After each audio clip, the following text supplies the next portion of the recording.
Гүлнура Жумалиева «Алча гүлдөгөн түндө». Окуган Айгүл Мырзабек кызы. 15-бөлүм. ОГПУнун үгүтчүсү.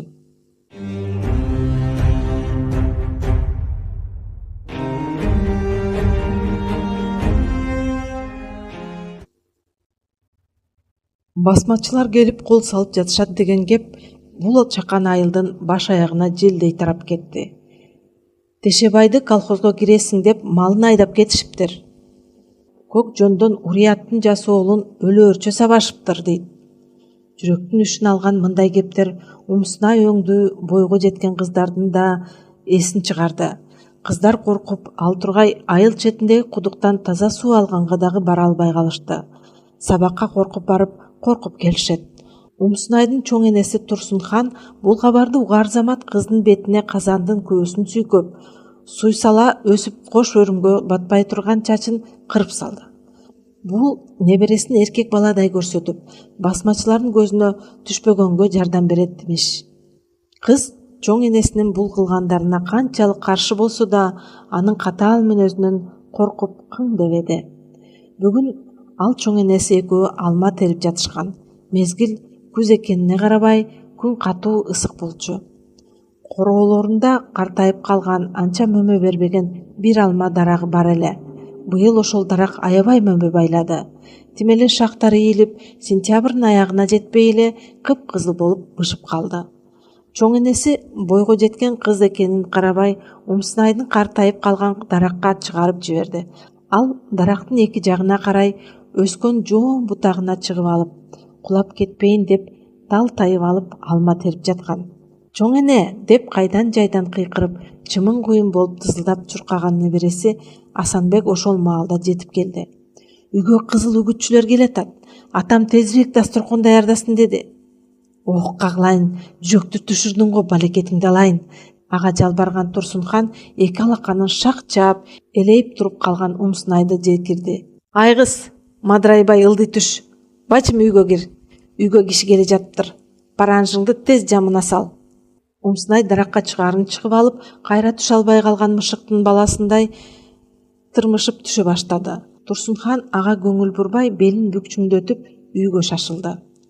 Кыз дал ошол маалда аттардын дүбүртүн угуп, корого тигилген дарактардын нары жагынан кишилердин төбөсүн көрдү. Алдыда боз гимнастерка кийип алган шапкечен орус киши келе жатыптыр. Ийине илип алган винтовкасы сороёт. Анысы аздай белиндеги кайыш куруна илинген эки тапанча салпылдайт.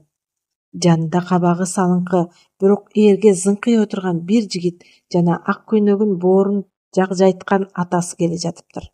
Жигиттин да курал жарагы орус кишиникинен кем эмес. Кыз дарактан түшө албай же кайра өйдө чыгып кете албай туруп калды. Атасы аны көрүп дароо ачууланды. Көзүнө анын мурттары тикелене түшкөндөй көрүндү. Сен эмне турасың, кызым? Деп корсетти ал аттан түшүп жатып. Орус киши же кыз эмес, же эркек эмес, кырылган башы көнөктөй болуп, бетине көө сүртүлгөн кызды көрүп, таң калгандай оортунан жымыйды. Жанындагы жигит болсо эч нерсени байкабаган сыңары көңүлсүз гана тиктеп койду. Кыз шаша буша дарактан түштү.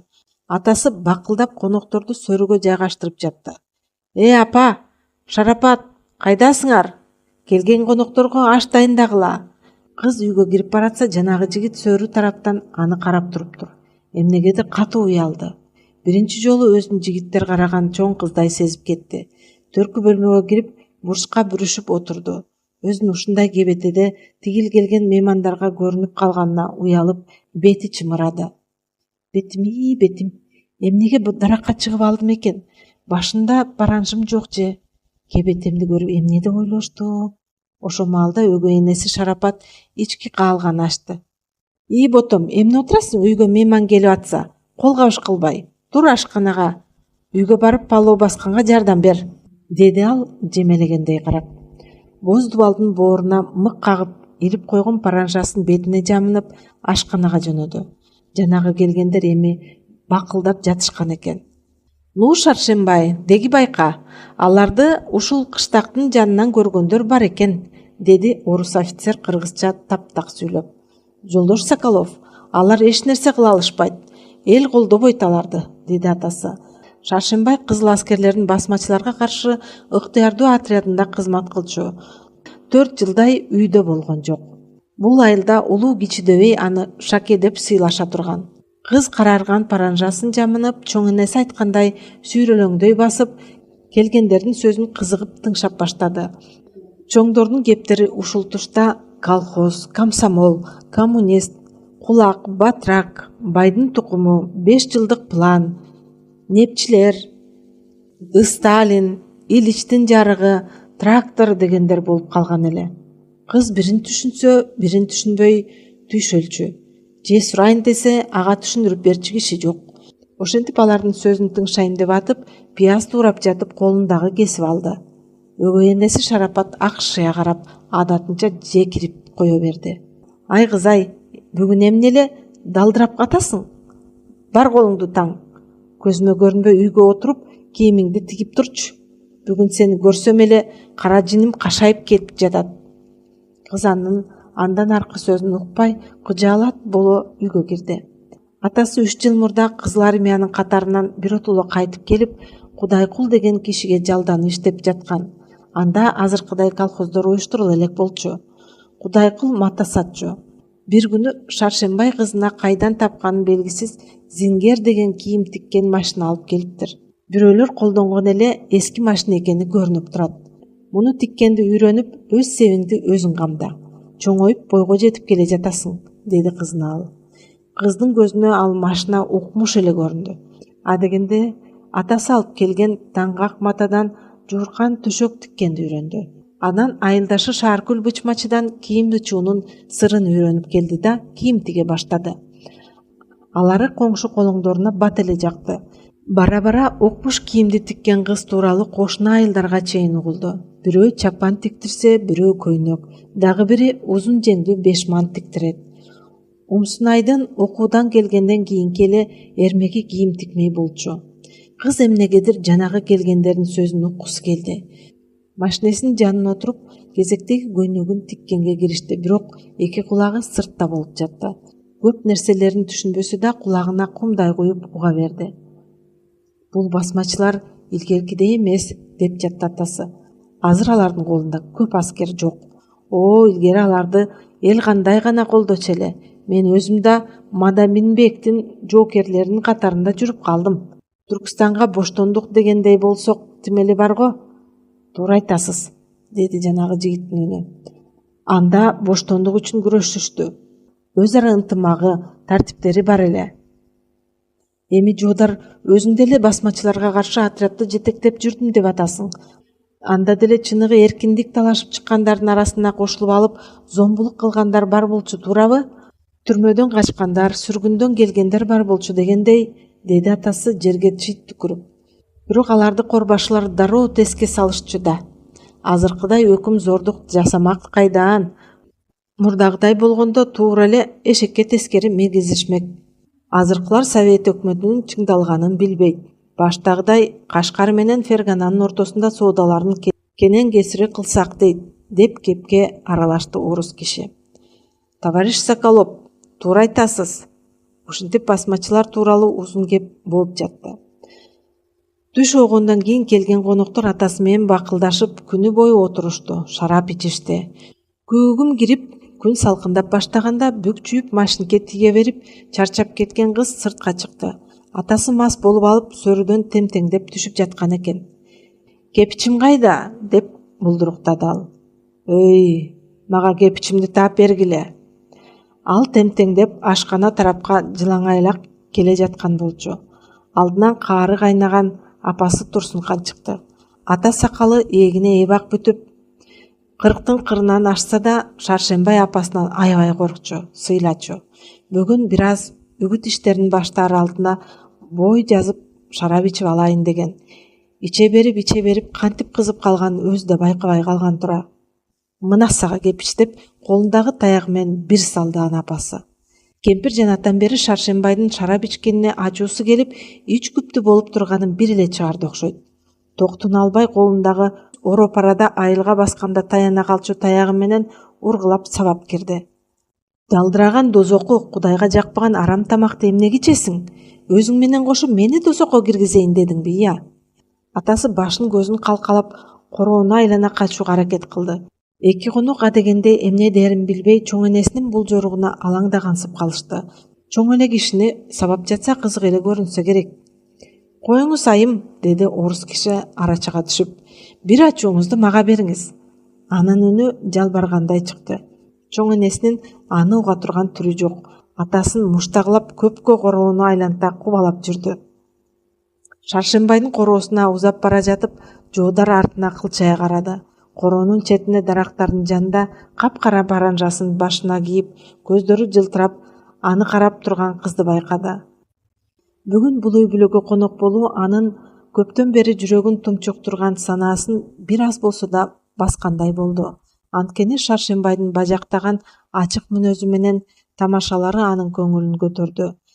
Такырайта кырып салган башына паранжы кийген анын кызынын туруш турпаты дагы, кара көздөрү дагы эмнегедир Жайнагүлдүкүнө окшоп кетет экен. Хан Теңирге Москвадан келген экспедицияны коштоп барып келер замат эле аны шашылыш Ошко жөнөтүшкөн. Көңүлү зилдеп Жайнагүлгө жолуга албай калганына катуу өкүнүп жүрөт. Айла жок. Ошто жана Алайда кайрадан басмачылар деп аталган кыймылдар баш көтөрдү. Жоодар муну күчтөп колхоздоштуруунун кесепет экенине даана эле түшүнүп турат.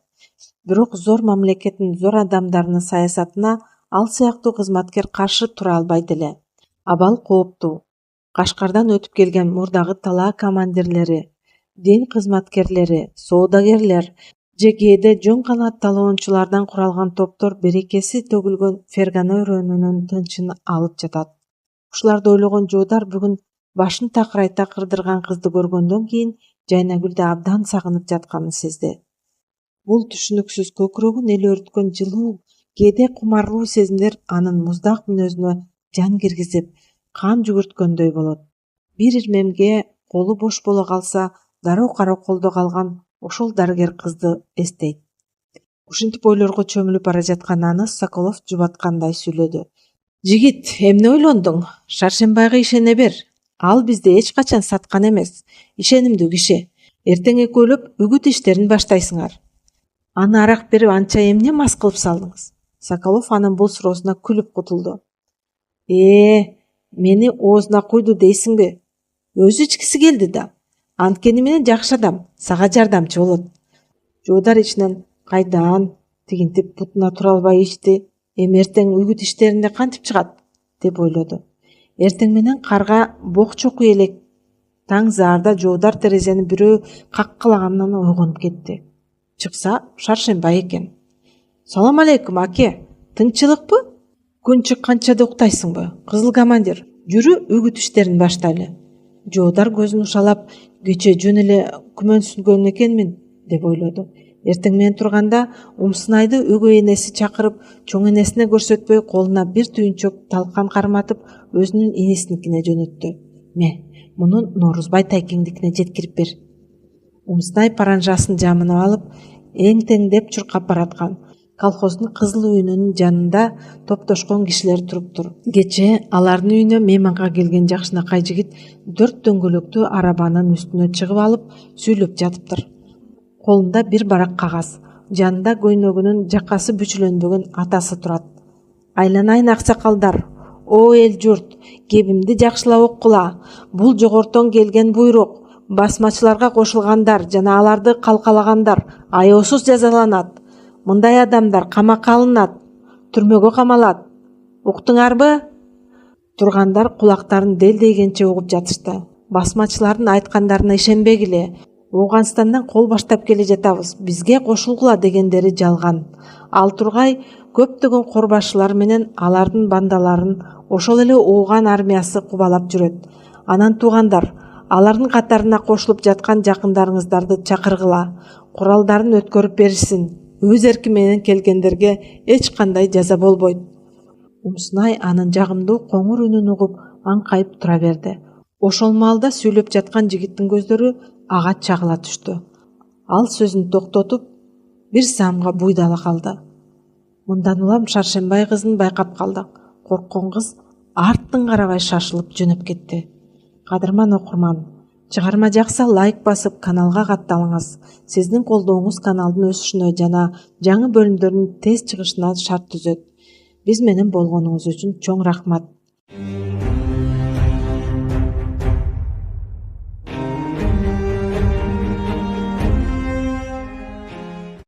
Гүлнура Жумалиева, Алча гүлдөгөн түндө. Окуган Айгүл Мырзабек кызы. 16-бөлүм. Алгачкы сезим.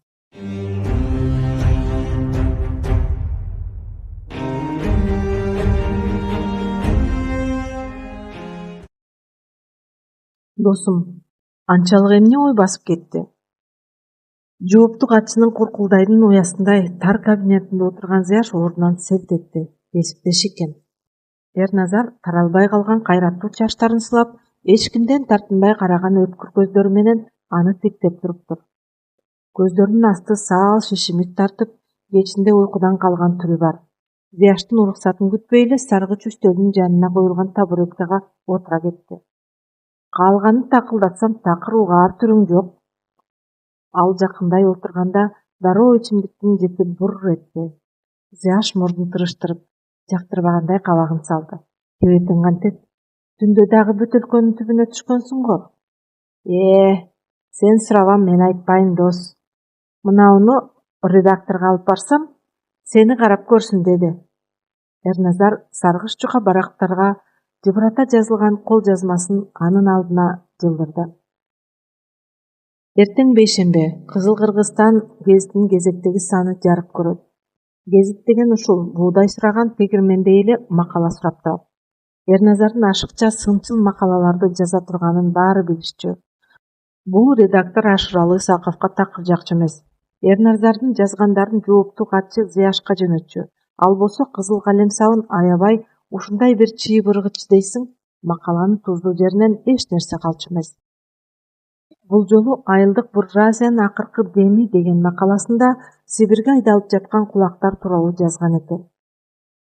Зияш жабыраган майда жазууларга көзүн тигип, чекесине оң алаканын койду да, сол колу менен чыга бер дегендей Эрназарга колун жаңсады. Кечинде чогуу пивого барып келбейлиби? Башым сынып ооруп турат. Эрназар аны үмүттүү карады. Кечирип кой, жолдош, бара албайм. Зияш дегенде ушинтип баш тартып баратып, кайра ойлоно калды. Эрназарга акыркы күндөрү көкүрөгүнө батпай толкуп ташып жаткан сезимдерин үстөл үстүндө жай баарлашып айтып берсемби деди. Кантсе да ага каранда 5 көйнөктү мурда жыртып, кыздар менен таанышып, кат алышуу деген жагынан дасыгып калган болчу. Болуптур, жумуштан кийин, деп күңк этти Зияш алдындагы майда жазуулардан башын көтөрбөй туруп.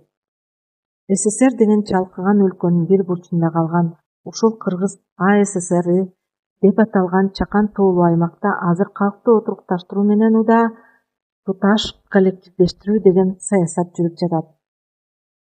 Жеке чарбалар жоюлуп, дыйкандар кооперативге, айыл чарба артелдерине, колхоздорго тездик менен биригүүдө. Оокаттуу дыйкандар кулакка тартылып, Сибирге айдалууда. Түштүктө басмачылык кыймылы кайрадан башталды. Ушунун баарын анан калса партия менен өкмөттүн эл менен кедей дыйкандардын жыргалчылыгы үчүн жасап жаткан иштерин гезитке жазуу керек. Үгүт жүргүзүү деген оңой олтоң иш эмес. Бир тамгадан ката кетирсең, башың менен жооп бересиң. Дал ушинтип иши көбөйүп жатса да, Зияштын көңүлүн алагды кыла турган бир сезим аны кара көлөкөдөй ээрчип алды. Өткөн айда өзү аптасына 2 рет сабак берген медтехникумдун жатаканасында кечки күндө жакшынакай кызды кездештиргенден бери акын өзүнө тынчтык таба албай калды. Бул сулуу кыз анын студенти, 3-курста окуган Жайнагүл Сагалиева экенин билди. Кайда барбасын, мөлтүр кыздын элеси көз алдынан кетпейт. Алгач Зияш ишке баш оту менен киришип, кызды унутууга аракет кылды. Бирок ан сайын аны көргүсү келип, көкүрөгү өрөпкүйт. Дал ушунун баарын Эрназарга айтып, андан акыл кеңеш сурайын деп ойлоду. Жоодар досун болсо Ташкенттен келгенде бери жарытуу көрө элек.